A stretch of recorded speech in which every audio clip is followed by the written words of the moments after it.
Eder. Mac. Pallister. Io sono tranquillo. Per quanto riguarda la scomparsa di Liliana, non ho niente a che fare. Anzi, non vedo l'ora di avere risposte da parte dei miei avvocati per cercare di capire. Sono in attesa di scoprire chi abbia ucciso mia moglie. Continuo a fare viaggi in bicicletta. Li ho sempre fatti. Una volta li facevo con Liliana, adesso faccio le stesse cose e ripercorro certi posti dove sono stato con lei.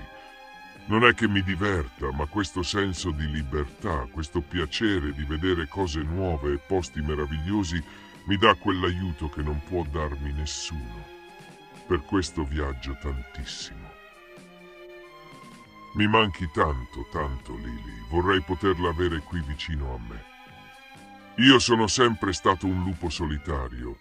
Io e Liliana eravamo due lupi solitari, per questo andavamo in giro quasi sempre soli, specialmente nei viaggi impegnativi.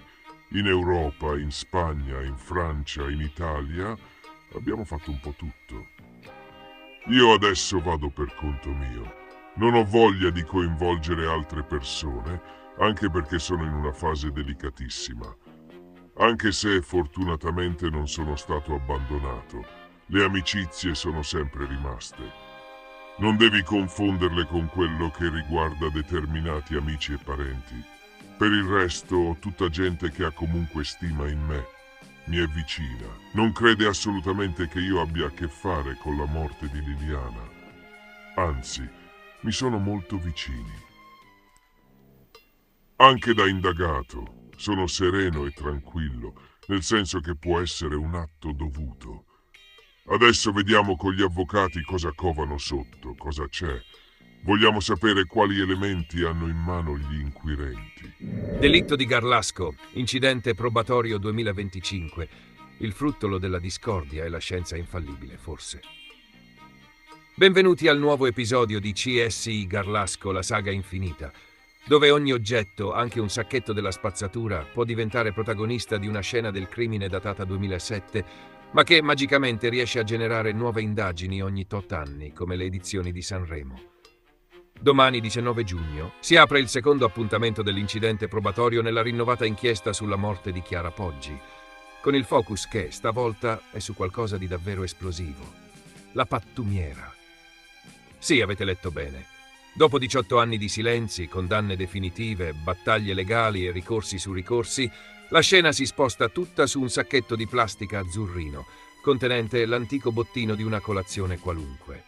Vaschette vuote di fruttolo, contenitori di estate, biscotti, cereali e il sacro cucchiaino dimenticato sul divano.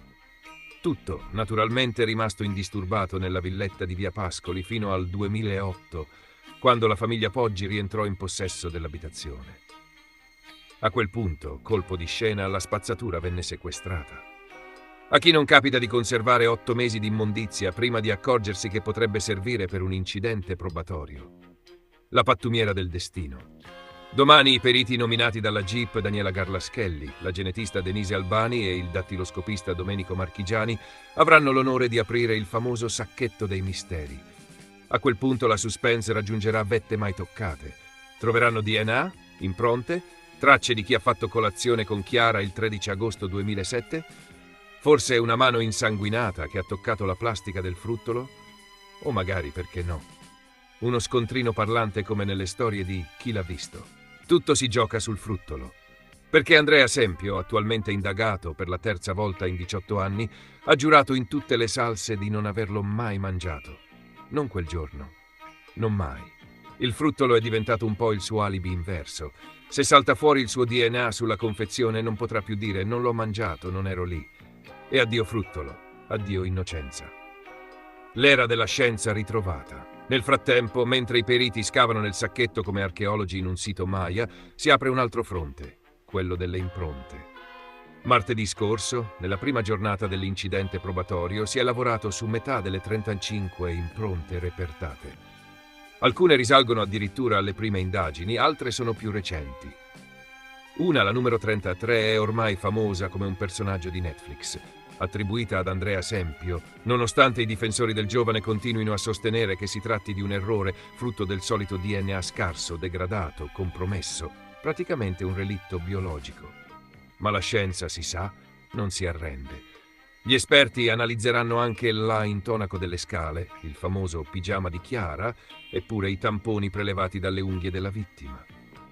Perché, secondo il genetista Carlo Previdere, il DNA trovato lì è compatibile con Sempio, secondo altri no. Dipende da come ti svegli la mattina. Non dimentichiamo poi le impronte dei piedi insanguinati, le 3 sedie disposte nella cucina, una nuova geometria del crimine e il telefono, colpito da una macchia di sangue nel vano della cornetta che lascia supporre che Chiara abbia cercato aiuto. Ma nessuno ha prelevato nulla. In fondo, a cosa serve un prelievo da un telefono sporco di sangue in una scena del crimine, giusto? Il sogno del DNA e i fantasmi della colazione. Nel frattempo, l'avvocato di Sempio, Massimo Lovati, ha avuto una visione onirica in cui il DNA del suo assistito appariva nello yogurt, letteralmente un incubo per ogni difensore. Ma Sempio, serafico come un guru tibetano, ha dichiarato: «Non ho nulla da temere. Questa storia è già stata archiviata 1000 volte». Peccato che la pattumiera non lo sapeva e ha deciso di riemergere come protagonista assoluta del 2025. Nel dubbio, domani si analizzerà tutto: il tappetino del bagno, il cartone della pizza, le impronte sulle porte, le confezioni del tè, il cucchiaino sul divano e forse anche la disposizione astrologica delle sedie attorno al tavolo. I periti dovranno anche comparare i profili genetici con una lista lunga come un elenco telefonico degli anni 90. Mattia Capra, Roberto Freddi, Alessandro Biasibetti, Marco Panzarasa, Stefania e Paola Cappa, i carabinieri Cassese, Pizzamiglio, San Giuliano, Ballardini, una saga familiare che fa impallidire Beautiful. 3 mesi di gloria. La roadmap è chiara, 90 giorni per analizzare tutto, poi il 24 ottobre il verdetto della scienza. Intanto la pattumiera veglia su di noi, silenziosa testimone di un Ferragosto del 2007 che continua a far parlare di sé come se fosse ieri. Un'ultima riflessione. In un paese in cui ogni giorno scompaiono interi fascicoli, cadono prescrizioni, si smarriscono corpi del reato e si distruggono reperti chiave, la spazzatura di Casa Poggi è sopravvissuta integra per 18 anni. Un miracolo? No, una metafora. L'Italia è il paese dove la giustizia, come l'umido, fermenta lentamente e dove perfino un fruttolo scaduto può cambiare le sorti di un caso giudiziario. Appuntamento a domani, stessi rifiuti, nuove verità o nuove illusioni. Processo per l'omicidio di Alice Neri, la difesa di Galul all'attacco contro un'indagine a tunnel.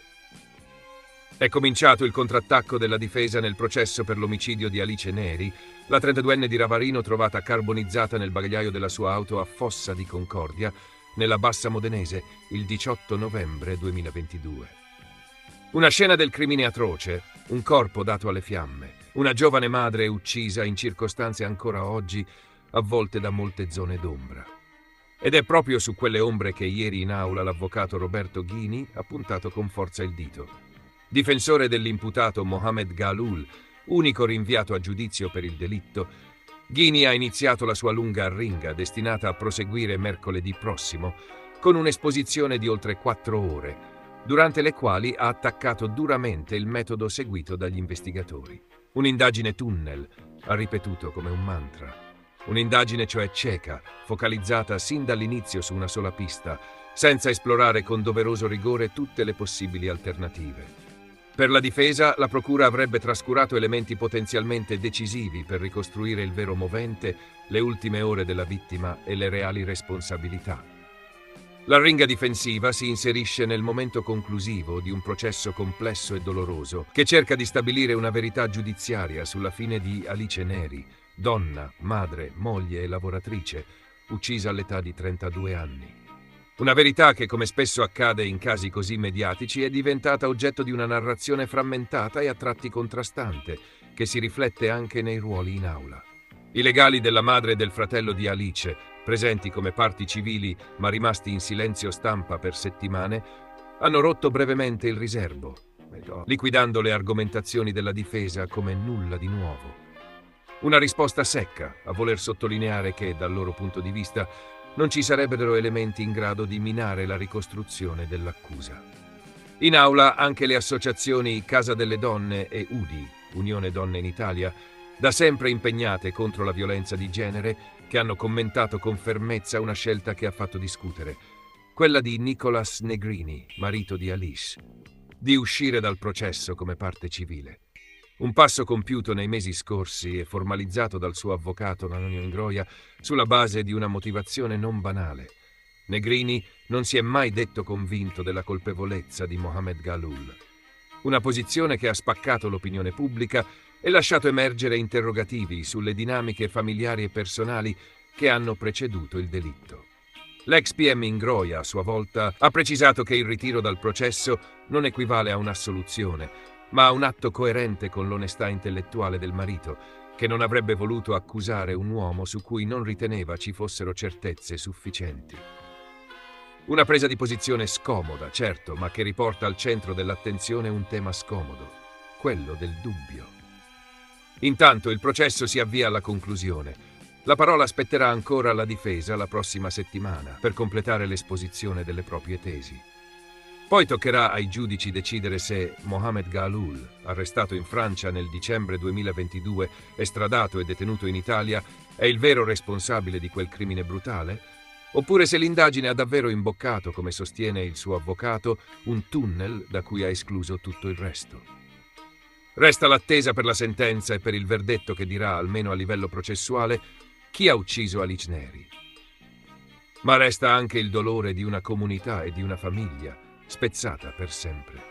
Mancano i dati, mancano le prove, non hanno raccolto i dati elettronici, non hanno raccolto il traffico dati, non hanno raccolto i tabulati, non li hanno esaminati, hanno fatto un sopralluogo calpestando ogni traccia senza tenere traccia di quello che c'era, erano arrivate altre auto in quel luogo e non erano arrivate, ma sono talmente tanti gli errori che si fa fatica davvero a elencarli, sono un'infinità. Ad oggi quello che è stato l'intervento difensivo l'ho trovato piuttosto astratto e soprattutto nulla di imprevedibile rispetto a temi che sono stati già affrontati e su cui c'è già stata una risposta da parte della Corte in questi lunghi anni. Da parte dell'avvocato di Negrini è uscita l'espressione di vittimizzazione secondaria del proprio assistito.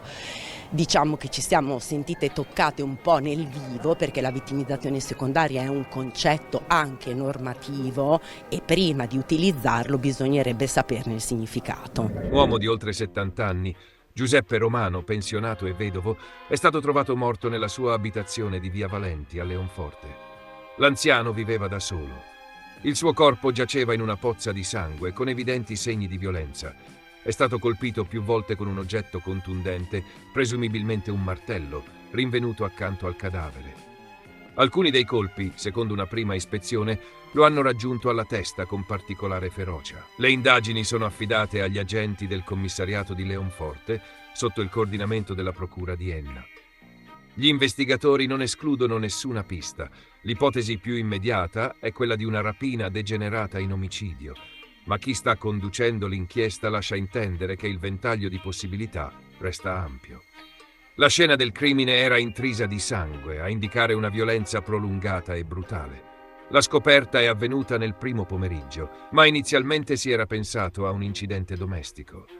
Solo in un secondo momento, dopo i primi rilievi, si è delineato il quadro di un omicidio. Polizia scientifica e collegale sono rimasti a lungo nell'appartamento per i rilievi, mentre fuori si radunava un gruppo sempre più numeroso di residenti, increduli e sconvolti. Un dettaglio inquietante complica ulteriormente il caso. Non sono stati riscontrati segni di effrazione. Questo elemento fa pensare che Romano potrebbe aver aperto spontaneamente la porta al suo aggressore, ipotizzando dunque un legame di conoscenza tra vittima e assassino. Resta ora da capire chi fosse quella persona e soprattutto perché abbia deciso di colpire con tanta violenza. Mi auguro che chiunque abbia fatto una cosa simile venga trovato e paghi per quello che ha fatto. La voce rotta dall'emozione è quella di Giovanna Romano, figlia di Giuseppe, l'uomo di 79 anni ucciso brutalmente a Leonforte nella mattinata di oggi, nella sua casa di Via Valenti, a pochi passi da Piazza Annunziata, nel cuore del centro storico. Giovanna vive lontano dalla Sicilia da quasi 4 decenni. Dopo la morte della madre, lei e il fratello lasciarono il paese. Giuseppe era rimasto a Leonforte, solo. Aveva scelto una vita ritirata, in una casa in cui, come racconta la figlia, non voleva nessuno tra i piedi. Non era un uomo di molte parole, ma sembrava tranquillo. Ho saputo quello che era successo tramite una mia cugina, racconta, e poi ho chiamato la polizia. Non ho idea di cosa sia accaduto, ma spero con tutto il cuore che chi ha fatto del male a mio padre venga assicurato alla giustizia. Per il momento il clima resta sospeso. La polizia mi ha spiegato che stanno ancora facendo accertamenti. Non c'è nulla di definitivo, stanno lavorando, spiega ancora la donna. Il padre, ormai in pensione da tempo, viveva nel centro cittadino, in un appartamento modesto e appartato. Era il maggio dell'87 quando ce ne siamo andati. Da allora lui ha sempre voluto restare lì da solo. Era una sua scelta. Non è ancora chiaro quando si svolgeranno i funerali. Appena ci faranno sapere qualcosa io tornerò a Leonforte, dice Giovanna. Intanto per tutta la giornata Via Valenti è stata teatro di un'intensa attività investigativa. Gli agenti del commissariato di Leonforte, insieme alla scientifica e al medico legale, hanno presidiato la scena del crimine. A lungo si sono susseguiti i rilievi, gli interrogatori e i sopralluoghi, mentre la notizia correva già da ore sui telefoni e sui social. Su TikTok è comparso anche un video in cui si parla di una rapina finita male. Un'ipotesi che circola tra gli abitanti e che riecheggia tra i mormori del paese. Ma le autorità, almeno per ora, mantengono un rigoroso riserbo. Nessuna conferma ufficiale, nemmeno sull'evidenza dell'omicidio, anche se ufficiosamente nessuno pare avere dubbi. Le modalità, la violenza, il martello trovato accanto al corpo e l'assenza di segni di effrazione suggeriscono che l'assassino potrebbe essere qualcuno di conosciuto, qualcuno che Giuseppe Romano aveva lasciato entrare. Un delitto che scuote una comunità intera, lasciando domande ancora senza risposta e un silenzio pesante come il sangue rimasto sul pavimento di quella casa. Un banale rimprovero, una frase di quelle che ogni madre pronuncia ogni giorno, è bastata per innescare una tragedia irreversibile. A Racale, in provincia di Lecce, Filippo Manni, 21 anni, ha confessato di aver ucciso la madre, Teresa Sommario, 52 anni, colpendola più volte con un'ascia. Il motivo? Secondo quanto emerso durante l'interrogatorio, un rimprovero per non aver salutato entrando in casa. Nulla che potesse far immaginare un'esplosione di violenza simile. Eppure è bastato. Davanti alla PM Simona Rizzo, Filippo ha raccontato i dettagli dell'omicidio con una freddezza sconvolgente, priva di rimorsi o lacrime. Mi si è spento tutto, avrebbe detto, seduto accanto al suo avvocato Francesco Fasano. Sono salito al piano di sopra, ho preso l'ascia e l'ho uccisa. Altre volte, per scherzo, gliel'avevo detto, oggi l'ho fatto. Parole che fanno gelare il sangue e che, secondo gli inquirenti, potrebbero rivelare una forma di premeditazione. Forse non studiata nei dettagli, ma comunque covata nel tempo. Il giovane è stato sottoposto a fermo con l'accusa di omicidio volontario aggravato. Attualmente è detenuto nel carcere di Lecce sotto stretta sorveglianza, anche per prevenire eventuali gesti autolesivi. Sarà il giudice per le indagini preliminari a valutare nei prossimi giorni la convalida del fermo e la misura cautelare più adeguata. Intanto è stata disposta l'autopsia sul corpo di Teresa Sommario. L'esame sarà effettuato venerdì 20 giugno dal medico legale Alberto Tortorella e dovrà stabilire il numero esatto dei colpi ricevuti e ricostruire con precisione la dinamica del delitto. I carabinieri, nel frattempo, hanno sequestrato l'abitazione per effettuare ulteriori accertamenti tecnici. Chi conosceva la famiglia parla di una situazione apparentemente normale. Teresa, collaboratrice domestica saltuaria, era considerata una donna riservata ma gentile, molto presente nella vita dei figli. Filippo invece era noto in paese come un ragazzo introverso, chiuso, con pochi legami sociali. Nessun precedente penale, nessun allarme psichiatrico, almeno ufficialmente. Ma alla luce dei fatti, la procura non esclude di richiedere una perizia per valutare la capacità di intendere e volere del ragazzo al momento dell'omicidio. La comunità di Racale è attonita, colpita da un orrore che si è consumato dentro le mura di casa, nella quotidianità di una famiglia qualunque. Non avremmo mai pensato che potesse accadere una cosa simile, dice una vicina di casa. Teresa era una brava donna e Filippo, sì, silenzioso, chiuso, ma non sembrava pericoloso. Un dramma che ha il sapore amaro di un disagio mai affrontato, forse mai compreso, ma che ha finito per esplodere con una violenza furiosa, devastando per sempre ciò che restava di una famiglia. La Corte di Cassazione ha messo la parola fine sulla vicenda giudiziaria dell'omicidio di Rosina Carsetti, la 78enne trovata morta nella sua villetta di Monte Cassiano la sera della vigilia di Natale del 2020. I giudici della Suprema Corte hanno confermato le condanne inflitte in appello. Ergastolo per la figlia Arianna Orazzi, 27 anni di reclusione per il nipote Enea Simonetti e 4 anni e 6 mesi per Enrico Orazzi, marito della vittima, ritenuto colpevole di maltrattamenti in famiglia e simulazione di reato. Una sentenza che ribalta radicalmente quanto deciso in primo grado dalla Corte d'Assise di Macerata, dove a essere condannato all'ergastolo era stato Enea, mentre Arianna ed Enrico erano stati assolti dall'accusa di omicidio e condannati soltanto a 2 anni per simulazione. La Corte d'Appello di Ancona aveva invece ricostruito in modo diverso la vicenda, attribuendo l'omicidio, considerato premeditato, a madre e figlio, con una dinamica brutale e calcolata, e oggi la Cassazione ha validato in toto questa impostazione. Le motivazioni della sentenza saranno rese note nei prossimi giorni. Secondo i giudici, Arianna ed Enea aggredirono Rosina all'interno della casa di famiglia la sera del 24 dicembre, al termine di una tensione crescente in un contesto familiare già compromesso da anni di maltrattamenti. In aula era emersa una frase inquietante, riferita da Arianna alla madre poco prima del delitto: «Se succede qualcosa a Enea, ti ammazzo». La donna, oltre ad aver partecipato attivamente al delitto, si impossessò del cellulare della madre e lo nascose, per simulare successivamente una rapina. Quel tentativo di depistaggio fu proprio il punto di partenza delle indagini. La sera del 24 dicembre 2020, infatti, Arianna chiamò i soccorsi parlando di un'aggressione in casa a scopo di rapina. Una versione che lei, Enrico ed Enea sostennero per settimane, ma i carabinieri del reparto operativo di Macerata, coordinati dalla procura, riuscirono a smontare progressivamente il racconto fino ad arrivare alle contestazioni attuali. Nell'ultima udienza in Cassazione a Roma erano presenti soltanto gli avvocati delle difese. Olindo Dionisi per Arianna Orazzi, Andrea Netti per Enea Simonetti e Mauro Paulinelli per Enrico Orazzi. Nessuno degli imputati era in aula. La Cassazione ha respinto tutti i ricorsi, ritenendoli infondati. 27 anni sono tanti, ha commentato l'avvocato Netti, ma rappresentano comunque un esito più contenuto rispetto all'ergastolo ricevuto da Arianna. È un risultato che restituisce un minimo equilibrio e un minimo di giustizia al mio assistito. Più critico l'avvocato Dionisi, che ha dichiarato: «Prendo atto della decisione della Cassazione, ma aspetto di leggere le motivazioni. Il mio primo motivo di ricorso riguardava la mancata rinnovazione dell'istruttoria. A Macerata i testimoni sono stati ascoltati, ad Ancona no. Macerata ha visto un film, Ancona un altro.